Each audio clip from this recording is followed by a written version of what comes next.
Praise the Lord. परमेश्वर के नाम की महिमा हो।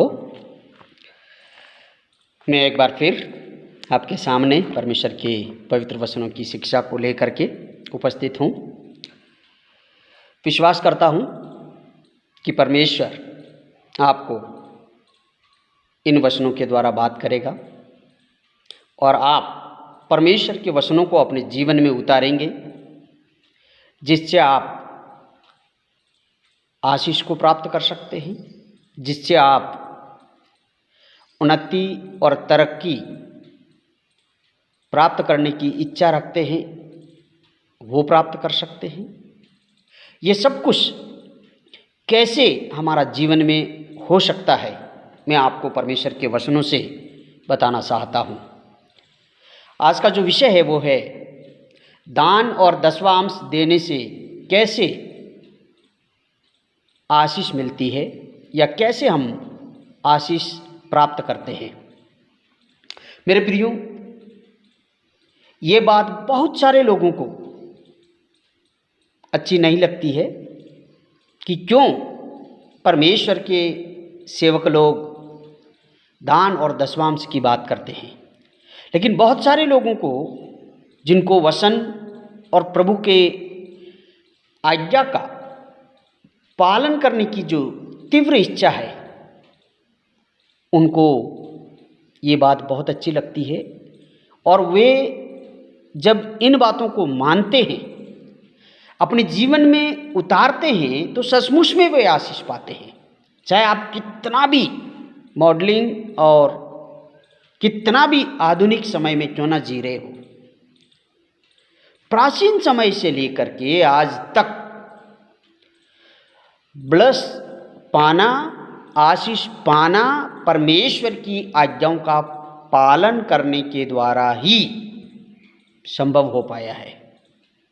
इसलिए परमेश्वर के वचन को जब हम देखते हैं तो हमें समझ में आता है कि बहुत जगह में, हर जगह में मैं बोल सकता हूँ, लेकिन सब वचनों को आपके सामने नहीं रख सकते क्योंकि समय सीमित है।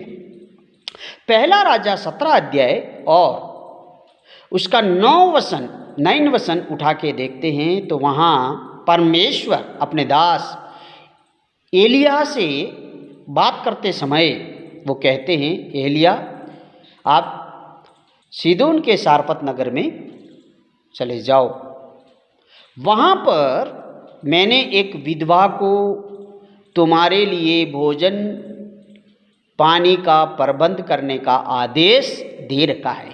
ये विधवा कौन है? ये परमेश्वर का एक भक्त दासी है जो परमेश्वर की आज्ञाओं को मानती है। परमेश्वर पवित्र आत्मा की अगुवाई और प्रेरणा के अनुसार अपने जीवन में काम करती है, जैसे कि हम हर एक विश्वासी को करना चाहिए। इस विधवा के पास परमेश्वर का दास जब जाता है, उससे पानी मांगता है और वो जब पानी लेने जाने लगती है तो उनसे रोटी भी मांगता है।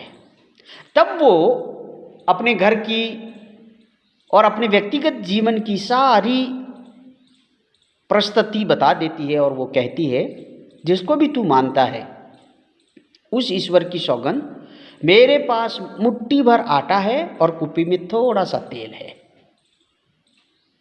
और मेरे पास कुछ भी नहीं, और ये लकड़ी में इसलिए बेन रही हूँ और ये लास्ट बार है कि लास्ट बार लकड़ी बेनो, लास्ट बार रोटी पकाऊं, लास्ट बार खाऊं और मैं और मेरा बेटा मर जाए। इसके बाद कोई उपाय नहीं है, कोई रास्ता नहीं है, क्योंकि पूरे देश में अकाल है। लेकिन परमेश्वर के दास ने क्या कहा कि नहीं, मैं जैसे कहता हूँ वैसे कर और तू रोटी बना के ला। और इस विधवा ने बिना संदेह किए जो कुछ उसके पास था वो बनाया और परमेश्वर के दास को परोसा और दिया। परमेश्वर का वचन जब हम पढ़ते हैं 13 वचन से लेकर के 15 वचन तक, पहला राजा 17 अध्याय और 13 वचन से 15 वचन तक जब हम पढ़ते हैं तो वहाँ पे ऐसा लिखा है। पहला राजा उसका 17 अध्याय और 13 वचन से लेकर के 15 वचन तक ऐसा लिखा है कि एलिया ने उससे कहा, मत डर, जाकर अपनी बात के अनुसार कर जो एलिया ने कहा, परंतु पहले मेरे लिए एक छोटी सी रोटी बनाकर मेरे पास ले आ, फिर उसके बाद अपने और अपने बेटे के लिए बनाना। आटा मुट्ठी भर है, लेकिन आश्वासन बहुत बड़ा है, ब्लस बहुत बड़ा है, विजन बहुत बड़ा है। और 7वें वचन में लिखा है, क्योंकि इस्राएल का परमेश्वर यहोवा यूं कहता है कि जब तक यहोवा भूमि पर मेघ ना बरसाएगा तब तक ना तो उस घड़े में मैदा समाप्त होगा और ना उस कूपी में तेल घटेगा। ये था ब्लस, ये था बड़ा विजन, ये था बड़ा आश्वासन। तू पहले मेरे लिए ले आ। आज विश्वासी क्या गलती करते हैं, थोड़ा सा तो पैसा है, थोड़ा सा छोटा सा पेमेंट है, मैं दशवांश दे दूंगा तो फिर मेरे पास क्या बचेगा। ऐसे अगर ये विधवा सोच लेती कि मेरे पास तो मुट्ठी भर तो मैदा है, आटा है, फिर क्या बचेगा और हम क्या खाएंगे, तो मेरे प्रियो ये उसका आखिरी जो भोजन था और वो शायद भूखे मर के मर जाते। लेकिन परमेश्वर के दास की बात मानने के द्वारा परमेश्वर ने उसको इतना बड़ा ब्लस किया कि 15वां वचन में लिखा है, तब वह चली गई और जो परमेश्वर के दास ने कहा था वैसा किया, एलिया के वचन के अनुसार किया। तब से वह और स्त्री और उसका पूरा घराना बहुत दिन तक खाते रहे। हालेलुया, बहुत दिन तक खाते रहे। एक व्यक्ति के दान और दशवांश देने के द्वारा, एक व्यक्ति के विश्वास से कुछ देने के द्वारा पूरे परिवार को, पूरे घराने को परमेश्वर ने ब्लेस किया है। हालेलुया। आज आप परमेश्वर पर विश्वास तो करते हैं, लेकिन क्या देते हैं? क्या आपने परमेश्वर के दासों की कभी सुधि ली है कि वो क्या खा रहे हैं, वो कैसे रहते हैं?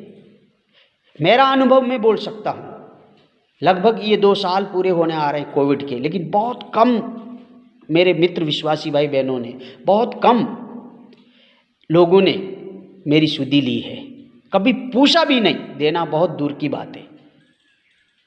मेरे चर्च में विश्वासी सब नए लोग हैं, नए नए विश्वास में आए हुए लोग हैं, उनको हम सिखाते हैं। लेकिन जो पुराने लोग हैं जिनके लिए मैं हमेशा प्रार्थना करता हूँ, मेरे फ्रेंड सर्कल है, अच्छे खासे है, लेकिन कभी भी किसी ने भी ये नहीं पूछा है कि आप प्रभु की सेवा करते हैं, आपका कोई इनकम नहीं है, आपका कोई कमाई नहीं है, आप कैसे जी रहे हैं, क्या खा रहे हैं।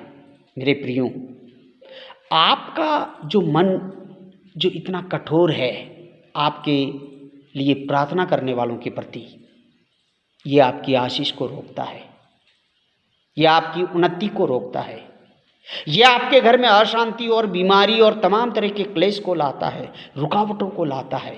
हम हमेशा याद रखें, प्रेरितों के काम 10 अध्याय 35 वचन में लिखा है, आप चाहे किसी भी जाति से क्यों ना हो, किसी भी समुदाय से क्यों ना हो, हर एक जाति और हर एक धर्म में जो उससे यानी कि परमेश्वर से डरता है और धर्म का काम करता है, वह परमेश्वर पाता है। हालेलुया। ये जरूरी नहीं है कि आप क्रिश्चियंस ही होना है। बाइबल बताती है कि आप किसी भी जाति समुदाय से क्यों ना हो, आप सृष्टिकर्ता परमेश्वर से डरते हो, और यहाँ डरने से मतलब है उसका रिस्पेक्ट करना, और धर्म के काम, दान पुण्य और दूसरों जरूरतमंद लोगों के प्रति दया भावना रखना, ये जब करते हो तो ये परमेश्वर को भाता है, अच्छा लगता है, और वो आपको ब्लेस करता है, वो आपको आशीष देता है, वो आपको और आपके बिजनेस को बढ़ाता है, आपकी पदोन्नति को करता है, वो आपके लिए उन आशीषों के झरोखे को खोल देता है।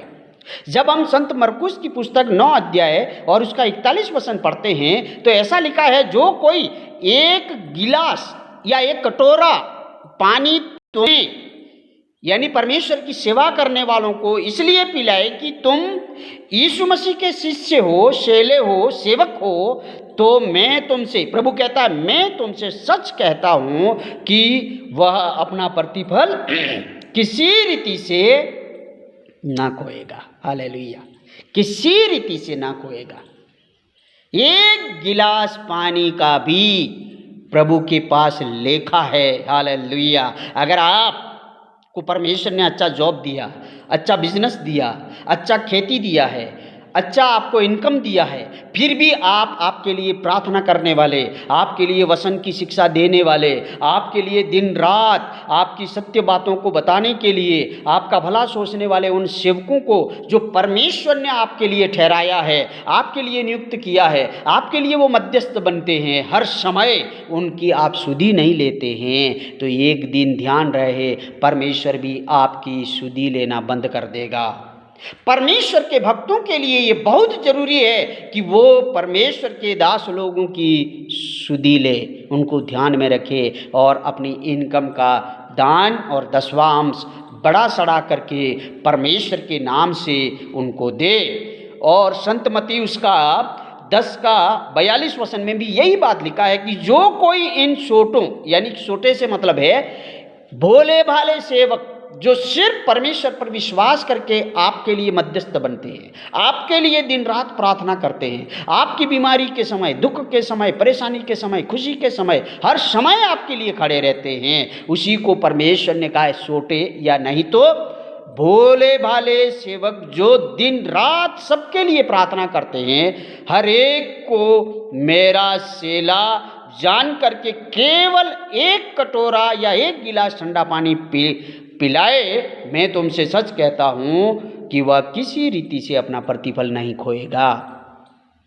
आप सोचो, एक गिलास पानी का जो आप प्रभु के दास लोगों को देते हैं तो उसका भी परमेश्वर आशीष देता है। मेरे प्रियो, उससे कहीं गुना बढ़ करके प्रभु ने आपको आदेश दिया है कि तुम्हारी कमाई का 10वां भाग, कम से कम 10वां भाग, ज़्यादा से ज़्यादा आप कितना दे सकते हैं आप दें, आपको ज़्यादा से ज़्यादा आशीष मिलेगा।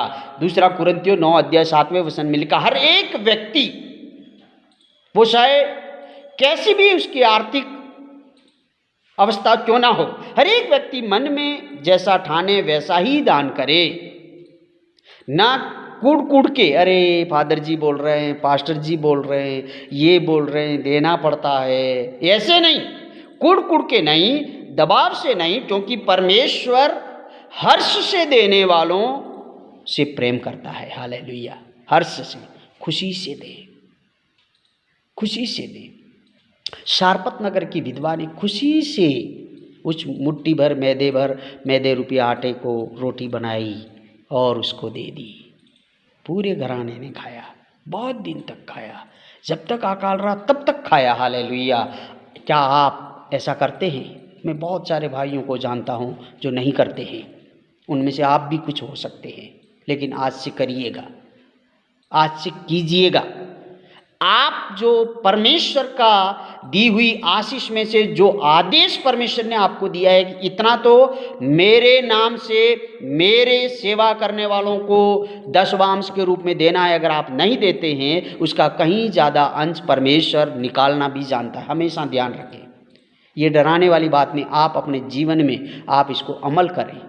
आज के बाद आप सोचना स्टार्ट करें, जरूर परमेश्वर आपको एक दिन ये एहसास दिला देगा। इसलिए अच्छा है परमेश्वर की आज्ञाओं को हम माने। और वचन दूसरा कुरिन्थियों उसका 9 का 6 वचन में लिखा, जो थोड़ा बोता है, कंजूसी के साथ बोता है वो थोड़ा काटेगा, और जो ज़्यादा बोता है वो ज़्यादा काटेगा। यानी कि वचन में जो आदेश दिया गया है उस आदेश के अनुसार कम से कम कोई करता है तो वो आशीष पाता है। कंजूसी से करते हैं, दिखावे के लिए करते हैं, उनके लिए किसी भी प्रकार का कोई आशीष नहीं है। संत मत्ती का सुसमाचार उसका 19 अध्याय 29 वचन में ऐसा लिखा है कि उसका पूरे वचन का जो निचोड़ है वो ऐसा, वहाँ पूरा पढ़ते हैं तो ऐसा लिखा है, जिस किसी ने मेरे लिए घरों को छोड़ा है, भाइयों को छोड़ा है, बहनों को छोड़ा है, पिताओं को छोड़ा है, माताओं को छोड़ा है, बाल बच्चों को छोड़ा है, खेती को छोड़ा है, मेरे नाम के लिए जो छोड़ दिया है उसको 100 गुना मिलेगा और वह अनंत काल का जीवन का अधिकारी होगा। इसका मतलब क्या है? इसका मतलब ये है कि प्रभु के नाम से आपने क्या त्यागा। आपके पेमेंट में से क्या 10वां अंश आपने प्रभु के नाम से त्यागा है चर्च में देने के लिए, या उस प्रभु के दास को देने के लिए जो लगातार आपके लिए प्रार्थना करता है, दिन हो रात हो, पूरी मेहनत आपके लिए वो करता है? क्या उसके लिए आपने अपनी पगार में से, क्या उस 1000 रुपये पगार है तो क्या आपने 100 रुपये प्रभु के दास के लिए त्यागा है? 1 लाख रुपए की पगार है तो क्या आपने 10,000 रुपये प्रभु के दास के लिए त्यागा है? जो छोटा सा आपका सहयोग से वो भी अपनी रोटी और सब्जी खा करके वो आपके लिए प्रार्थना कर सके, ये परमेश्वर की इच्छा है। आप किसी को नहीं पाल रहे हैं, आपको किसी को पालने की जरूरत नहीं है। आप तो परमेश्वर के नाम से दें, परमेश्वर आपको 100 गुना देना चाहता है, आपको कमी नहीं करना चाहता है। इसलिए वहाँ पे लिखा है, जो कुछ देते या त्यागते हो प्रभु के लिए, जो देते हैं या हम त्यागते हैं तो उसका 100 गुना, हालेलुया, वापस परमेश्वर आशीष देता है। इसलिए जो दान और 10वां अंश देने वाले लोग उन्नति पाते जाते हैं, आर्थिक रूप से भी और पद के रूप से भी और आत्मिक रूप से भी। लेकिन जो नहीं देते हैं वो आर्थिक रूप से कमज़ोर होते चले जाते हैं। पेमेंट तो हर महीने खूब बड़ा आता है, कमाते तो खूब है, ब्लस नहीं है, आशीष नहीं है, बरकत नहीं है। क्यों नहीं है? क्योंकि वो देते नहीं है। आपकी हालात कितने भी कम क्यों ना हो, आप कितने भी गरीब क्यों ना हो, उस विधवा के समान तो नहीं जिसने अपनी कमाई का पूरा भाग परमेश्वर को दे दिया। ऐसा हालत तो आपका और मेरा नहीं है। हमें देना है प्रभु के नाम से, तो परमेश्वर हमें 100 गुना आशीष के साथ आगे बढ़ाने वाला परमेश्वर है। हमारा जो पैसा है वो हम खा ना पाएंगे, हमारी जो मेहनत की कमाई है हम खा ना पाएंगे। वो किसी भी दवाई के नाम पे, इलाज के नाम पे, चोरी शकारी के नाम पे और किसी के नाम पे वो कहीं पे भी ना जाएगी। इसलिए आपको अपने जीवन में आशीष पाना है तो परमेश्वर पर विश्वास करके परमेश्वर की उन आदेशों का पालन करें जो परमेश्वर ने एक अपने भक्त को, अपने शिष्य को, अपने विश्वासी को दी है। आप आशीष पाने जा रहे हैं। हालेलुया। मैं विश्वास करता हूँ कि परमेश्वर का ये वचन आपके जीवन में काम करेगा और आप अपने जीवन में इन बातों को अमल करेंगे ताकि परमेश्वर आपको आशीषित करे।